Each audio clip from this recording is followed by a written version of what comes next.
Menguak sejarah misteri jalur terowongan kereta api Alas Gumitir yang menghubungkan jalur Kabupaten Jember menuju ke Kabupaten Banyuwangi, Jawa Timur.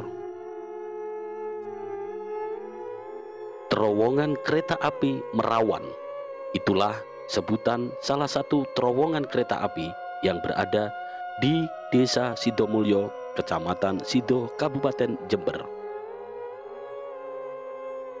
Terowongan ini adalah terowongan kereta api yang menghubungkan jalur dari Kabupaten Jember menuju Kabupaten Banyuwangi, Jawa Timur.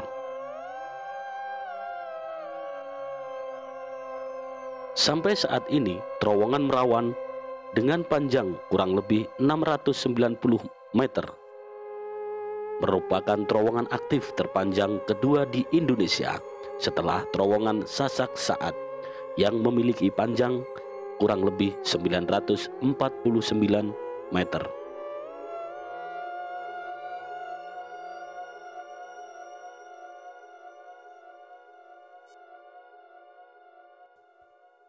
Terowongan Merawan dibangun pada kurun waktu tahun 1901 sampai 1902 dan ini dilakukan penyempurnaan bangunan pada tahun 1910 oleh perusahaan kereta api negara atau yang disebut Staatssportwagen atau yang disingkat SS.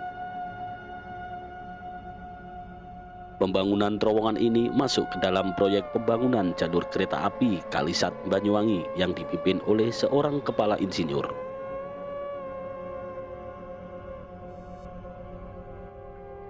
Pada awal pengoperasiannya, terowongan yang menghubungkan Kabupaten Jember dan Kabupaten Banyuwangi ini digunakan sebagai sarana penumpang serta pengangkutan komoditas ekspor seperti kopi, gula, beras, serta pengangkutan hasil pertanian sehari-hari masyarakat di wilayah Banyuwangi dan sekitarnya. Saat ini, terowongan yang berada di bawah daerah operasi Daob 9 Jember dilewati oleh kereta api jarak jauh seperti Mutiara Timur Siang, Mutiara Timur Malam, Ceri Tanjung, Tawang Alun, dan kereta api lokal Pandanwangi, Probowangi. Selain itu, terowongan Merawan dilewati lori wisata Kalibaru Merawan yang diresmikan bulan Maret tahun 2016. Sejak zaman dahulu, Gunung Gumitir menjadi jalur penghubung terdekat antara Kabupaten Jember dan Kabupaten Banyuwangi.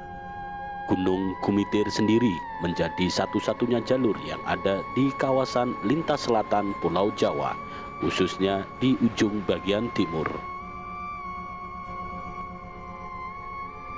Rentetan kejadian mistis di Alas Gumitir melengkapi kisah misteri Gumitir yang kerap kali dikaitkan dengan arwah-arwah pekerja paksa yang meninggal saat membangun jalur Alas Gumitir. Banyak dari pekerja paksa ini meninggal karena kelaparan, karena bekerja terus-menerus tanpa mendapatkan upah dan makanan yang layak. Penduduk sekitar percaya bahwa arwah-arwah tersebut masih di sana dan menjadikan Alas Gumitir sebagai rumahnya. Ada juga beberapa kisah dari para pekerja penjaga terowongan kereta api Merawan yang mengakui seringkali mengalami hal yang tidak wajar di sekitar terowongan, seperti munculnya suara-suara tangisan, orang meminta tolong, bayangan sosok pekerja yang compang-camping di sepanjang jalur terowongan tersebut. Konon sosok mereka adalah para pekerja paksa yang mati kelaparan akibat kerja Romusa. Dahulu, saat pembangunan terowongan diyakini memakan korban ratusan orang. Awal mulanya mempekerjakan 100 tenaga paksa yang diperintah untuk membuat terowongan pada masa penjajahan Belanda. Namun yang selamat hanya 5 orang. Sungguh ironi sekali. Ratusan mayat tergeletak menderita saat pembangunan jalur ini. Alas Gumitir juga menjadi tempat pembuangan mayat-mayat anggota PKI. Konon mayat anggota PKI ini dibuang dan disebar di beberapa tempat di Alas Gumitir.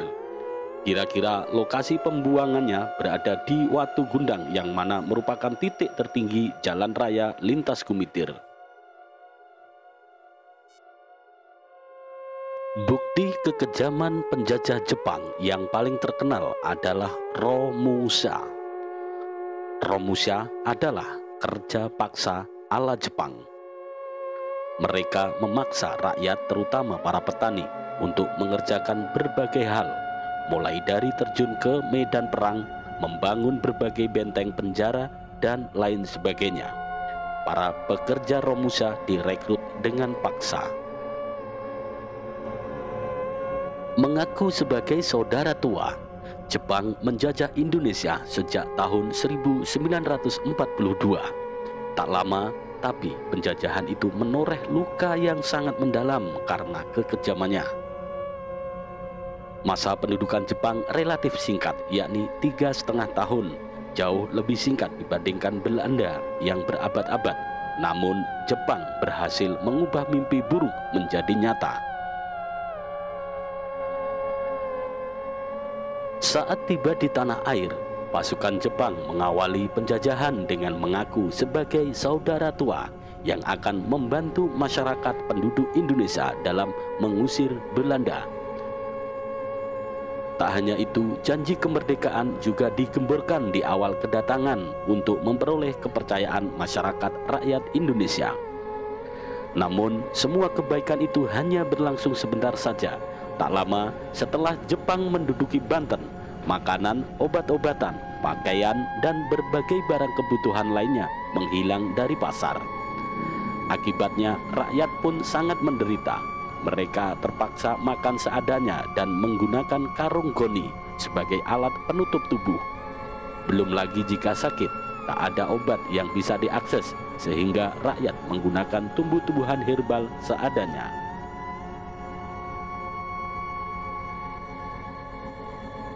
Pasukan Jepang memaksa rakyat, terutama para petani, untuk mengerjakan berbagai hal, mulai dari terjun ke medan perang hingga membangun berbagai benteng dan penjara. Para pekerja Romusha pun direkrut dengan paksa.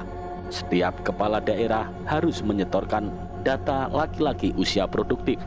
Setelah itu mereka akan dipanggil untuk menjadi Romusha. Saat panggilan datang, keluarga harus merelakan mereka karena seringkali para pekerja tersebut tidak kembali ke rumahnya. Setelah menjadi Romusha, mereka akan diberi pakaian seragam berupa karung goni yang berkutu. Setiap hari, para pekerja paksa itu harus melakukan tugas yang berat tanpa istirahat dan makan yang cukup. Tubuh mereka pun kurus dan lemah, namun tetap harus bekerja dengan berat. Para tentara Jepang pun mengawasinya setiap waktu. Dicambuk, pentungan logam, dan berbagai senjata siap untuk diayunkan kapan saja ketika ada Romusha yang melawan, berusaha melarikan diri, atau mencuri waktu untuk beristirahat.